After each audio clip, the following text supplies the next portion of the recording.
दोस्तों की हाल चाल है जनाब, तुसीं वेख रहे हो अपना देश पंजाब टीवी ते मैं तुहाडा पुराना ही वीर ते उही तुहाडा यार नदीम खरल। तो जनाब मैं बोली 5 कल्याण जनाब बिस्मिल्लाह करके जा रही है सियालकोट जनाब चौधरी सलीम बड़ाई साहब ने खरीदी है जी। अल्लाह ते अल्लाह दे रसूल वाले कर रहे हैं जनाब। ये जी मैं 2,78,000 रुपये की खरीदी है जनाब। तो ये जनाब है असी हर शै पवा के फाइनली तौर पर जनाब असी इन्हूं घलन लगे हैं। पाकिस्तान जिंदाबाद के नारे ला के इन्हूं चुआ दिता है जी। असी चुआ के हुण भेजते पे हैं तो राती 2-8-4 घंटे लग जाने इनू। ए मगर 5 कल्याण ये कट्टी है माशाल्लाह बड़ी खूबसूरत है। मैं भी नाल जा रही है जी। तो यह जनाब डाला जा रहा है जी।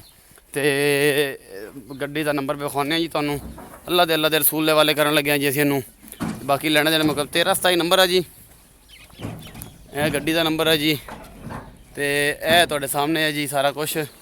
तो ये भाईजान नूं पता कर लेने। हाँ जी बजुर्गो अस्सलाम वालेकुम, की नाम है? विच खड़े हो भाईजान इफ्तिखार भाई, की हाल ने? ठीक हो? तो यह भाईजान 2,78,000 रुपये पूरा कर लिया जी। चलो जी अल्लाह ताला दे फजल नाल है जी सारा कुछ। तो जा रही सियालकोट जी अल्लाह के हवाले।